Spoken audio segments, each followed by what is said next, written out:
G'day folks, Andy here from McDowall Manor.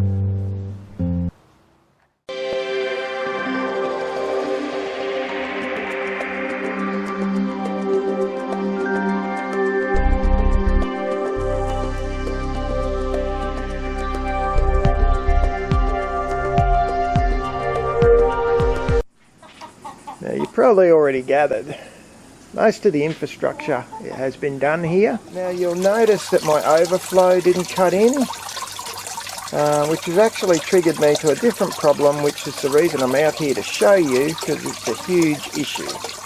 That leg there, and I think you can actually even tell in the video, is no longer straight. So it's coming, the whole garden bed is coming towards us now. And I'll show you the other side as well. You can see, look at that post, how it now slopes away from the quail cage. That's really only happened last night. So this whole bed's going to have to be completely and utterly disassembled and rebuilt properly. Jesus, it's got a sag on it. I might actually turn the whole thing off, to be honest. And I think it's a lot more manageable. The big bed was good to have a bed that size, but Jesus, you know, I don't know, it just kind of wasn't working for me in the end. So I'm hoping this one works a lot better. And there you have it, the rebuild of the big boy. Once I tidy up the yard again and work out what I'm going to do with all the balls, we'll do a garden tour next, I think, eh? You can see we've started pulling it down. It's a rainy old day again. So step one is we just want to move that house forward.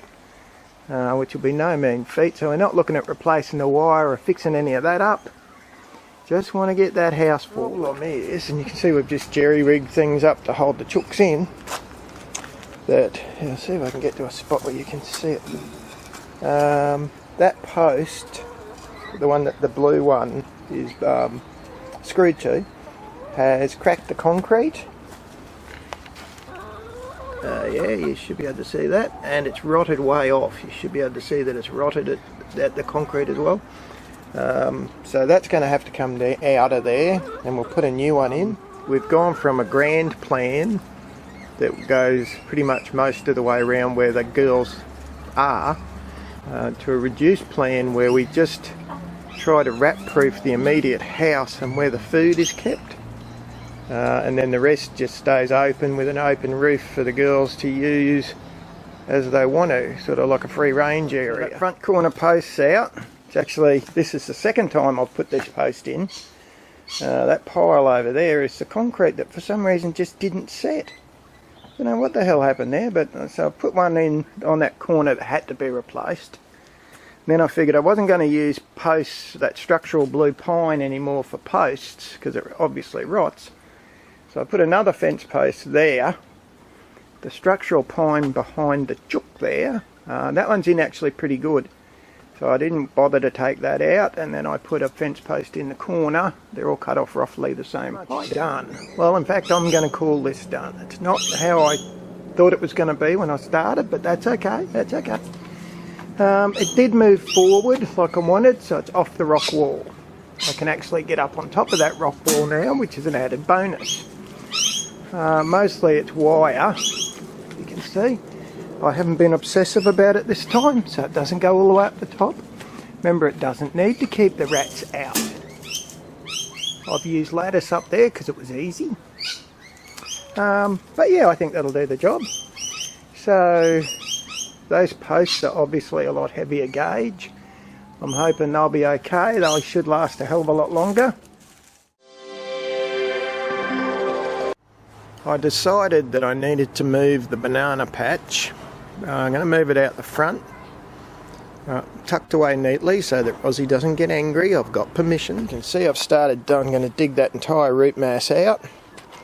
And you probably can't tell, but she was really getting to the stage where she was pushing that back board of the veggie patch so far backwards that it was running a risk of bending the fence, and I really don't want that to happen.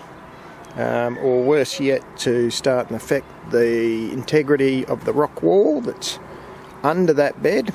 So I'm literally having to dig wood and root out of the patch where they were.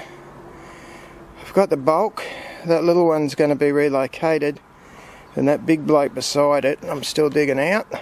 He's the only one left now out of 5. You can probably see a lot of it there.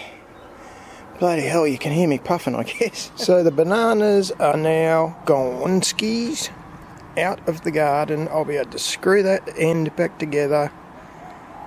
And the world is a good place. I'm pretty sure there's no wood left in there. I've had quite a good dig around. Give me a whole new area of veggie patch. Now I'll show you where they ended up. And so that's them over there behind the black stump. There's in fact a couple over there. There's 4 nodes that I think will grow. So that's good. They're kind of innocuous over there. So they shouldn't be able to cause any trouble way back there. But it did get me thinking, remember, I put a bloody Cavendish banana up in there. So I'm going to have to dig him out too now. It's the new banana patch in the building site. So what we've got, the bigger one there with the yellowy leaves, that's a Cavendish. You can see there's a baby down below, a pup. The one over there is another Cavendish. And then the one on the end with not many leaves, that's the ladyfinger from the big batch that was around the side. So I'm happy to announce the relocation has been largely successful. I'll water all that in, of course. Look at it, geez, I'm a very happy little camper with how things have gone. Maybe I should go away more often. What do you reckon?